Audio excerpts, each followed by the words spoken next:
Ar žinojote, kad Lietuvoje kūčios oficialiai neprasideda tol, kol naktinėme danguje nepasirodo pirmoji žvaigždė? Sveiki atvykę į Coral Club kalėdinį turą po Europą.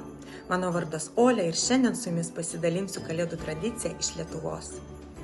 Vaikystėje prisimenu jaudulį, kai prispaudę nosį prie šalto stiklo ieškojome danguje to pirmojo spindesio. Žvaigždė mums atrodė lyg dovana pranešanti, jog laikas pradėti kūčių šventę.